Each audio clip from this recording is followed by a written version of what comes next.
Yes, that's right. I'm back, and today I bring you on how my working altar looks and functions, or how it could look.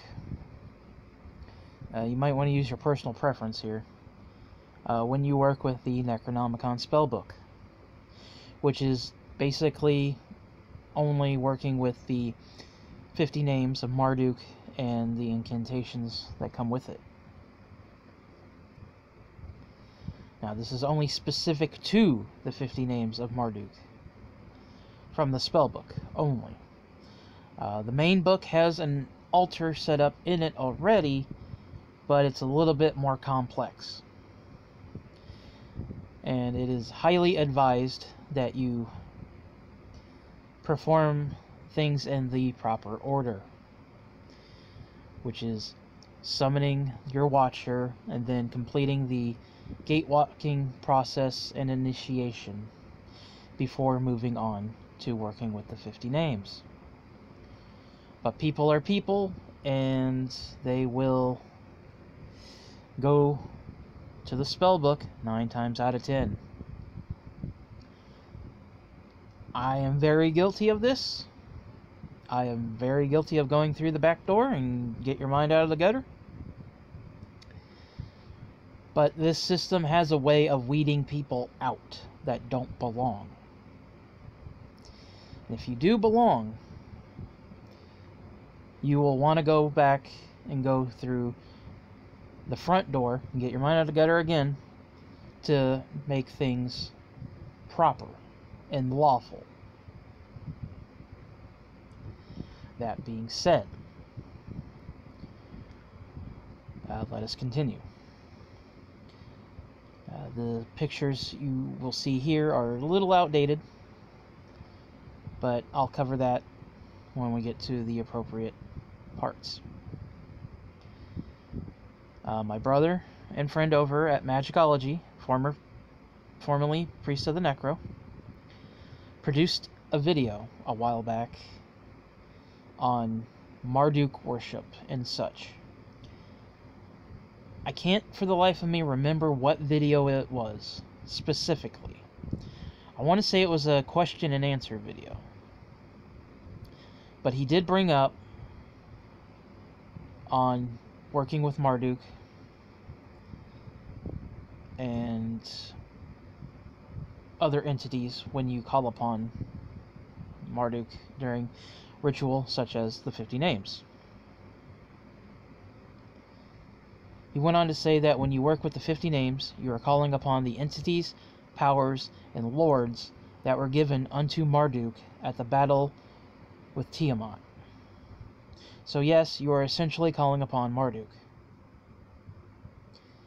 That being said, he went on to say you should cover up any other god or goddess idol during this ritual. Marduk is a jealous god. So if you have an image of Marduk present, you can keep him out. You just got to cover up any other god or goddess.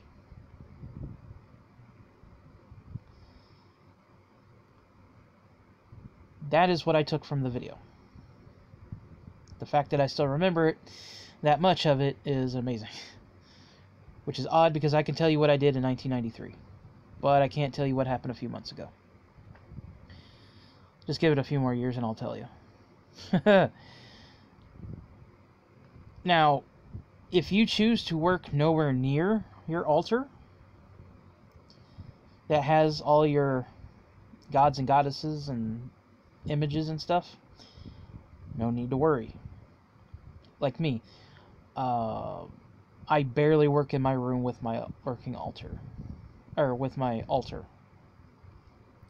But then again, I don't really specifically have any images of the gods or goddesses, but I do have images that are reminiscent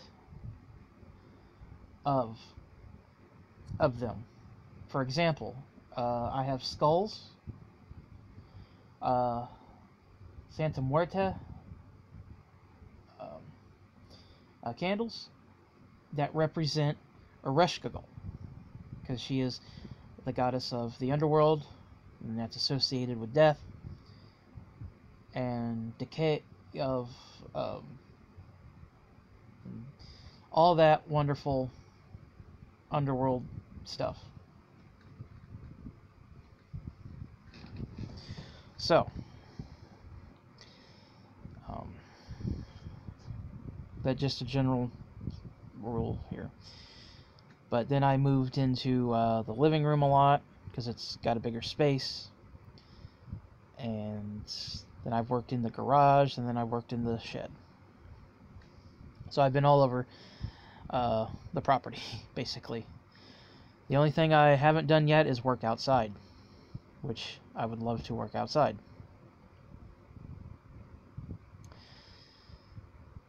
Now, the interpretation of my working altar.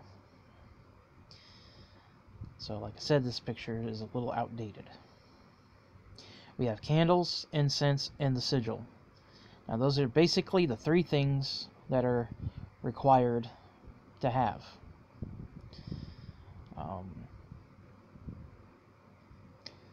The incense must be of cedar, sandalwood, or pine. And then you have miscellaneous items, which we'll get to in a minute. But let us start off with the candles. As I mentioned before, the spellbook only gives one sure placement, and that's the candles, who can represent your god and goddess. As for me, I never really thought of that, because when I first started out, which was in 2011, I didn't know that. I was completely new to everything. So I always symbolized the two candles to be a doorway, a gateway to the other side. This must be placed on the left and right sides of the altar. Your basic standard position as seen in most rituals. The sigil. That goes right smack dab in the middle. It says between the space of the candles. Now, I'm not sure if that means between the actual candles, pictured here, or underneath or above. But the way I read it is right smack dab in the middle. I know I kind of messed that up, but you get the idea. Sorry. But it must be placed on the left and right side. Now, incense. This is something I've interpreted as the spellbook doesn't really give a clear location. To me, on the small table space I find myself working on, because, you know, I like to be compact and not take up too much space. I work on a TV tray, by the way, but that's just me. But here's a fold-out table. I have put my incense above the candles. Now, pictured here is my old incense burner. Now, I replaced this with this wooden box, which kind of blends in, so this is a great storage incense holder for my working incense, to keep it separate from my other incense.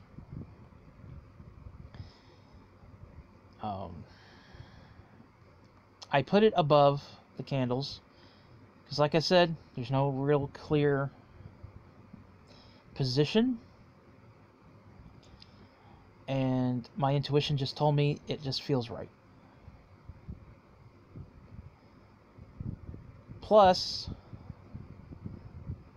when you do work in a small space, you want to put it where you're not going to knock it off the table or something like that. Because you don't want to be in the middle of ritual and accidentally knock something over, or what have you. A schematic would have been nice, but I think it's up to the practitioner to use their interpretation. Miscellaneous items. Clearly not listed or technically needed, but most of this will be in the lower portion of the altar area. Speaking of which, let's start with the athame. Now, I chose to use the athame because I feel it helps focus my energies, as I like to think I'm cutting into the ethereal and cutting out of the ethereal at the end of the ritual. I cut up and then I cut down at their respective times.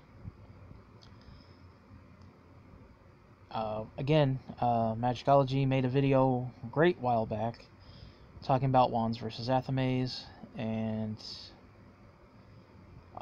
he gave valid points as to each, but I prefer to work with the athame, which you can see clearly at the bottom. And let us go to stones and crystals. Yay! In no particular order. If you're going to work with stones and crystals, I recommend stones and crystals that help you boost your psychic energies, your connection to source. Starting at the far right, I have amethyst. Next to it, lapis lazuli. In the middle, I have 2 pieces of labradorite. Excuse me. And then that really big stone is mystic merlinite. And next to that is merlinite. Now, I recommend these stones. If you know any other stones that help, feel free to add them or let me know. I'm always interested in stones helping my psychic energy and connection. Now, I will say that using stones in your ritual, just like a mind-altering substance used in magic, you may become too dependent on using them. So, limited use is highly advised. If you are finding yourself using stones and crystals in every ritual, you may have become too dependent. I know I was kind of getting dependent on it, and then I cut myself off.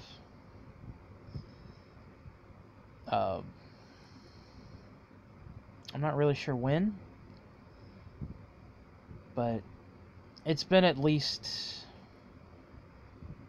2 rituals in. Now, this past one, I brought out my stones because, like I said, I was going for maximum power.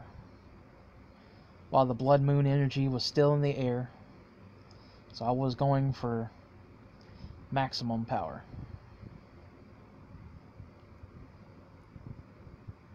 You want to use your own abilities, your own energy. Enhancements are great, but just don't become too dependent on them.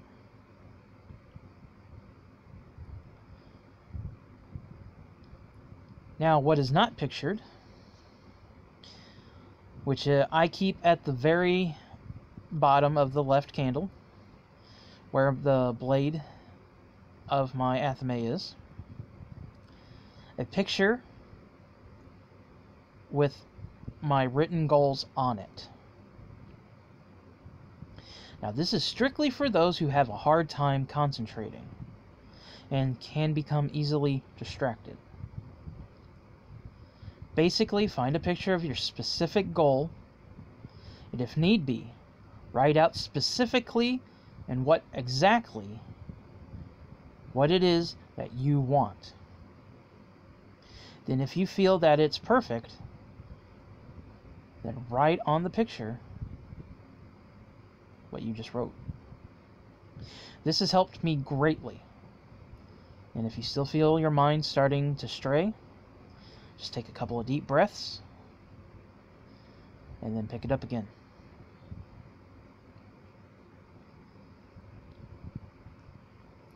Now, my other brother, Waylon, from the Black Tower, he talked about when you call upon these spirits, these entities, these powers, that you want to talk to them like they're a friend, like a longtime friend. Sure, you can be cold and rigid and chant what you want, but I feel that if you do just that,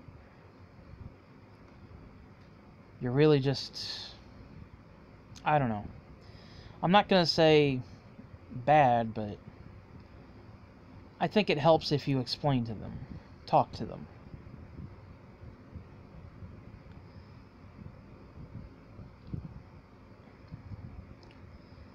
And,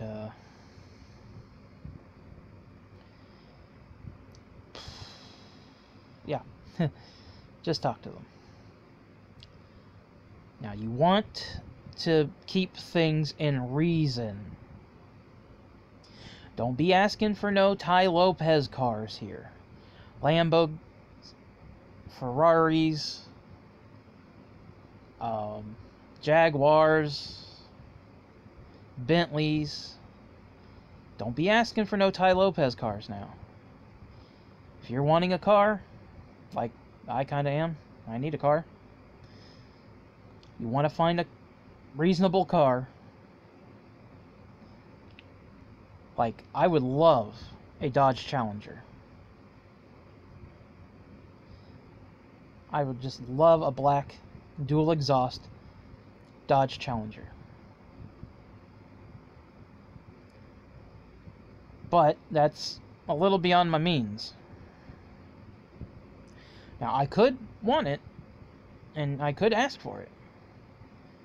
But remember, Magick is half that and half you.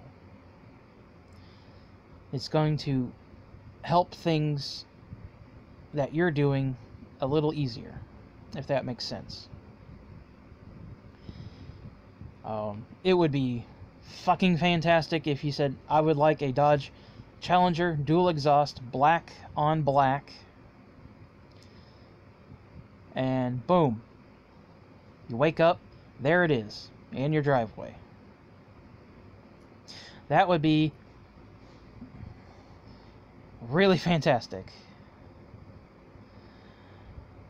But unfortunately, it doesn't work like that.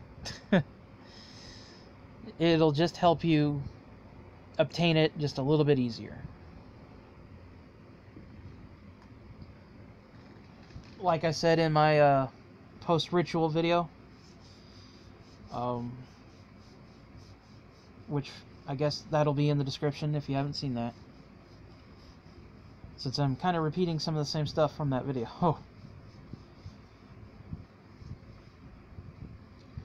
But I guess with that being said, this again is my interpretation, what I felt. So, if you choose to work with the 50 names,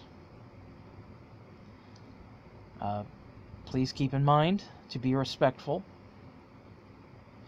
These spirits, these entities, these powers, these living weapons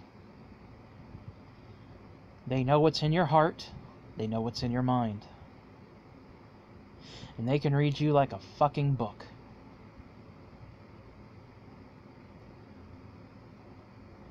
If you have any ounce of doubt, they'll know. So, keep that in mind. And thanks for watching. Thanks for listening. Be sure to click that little bell icon to stay informed. Be sure to read the description.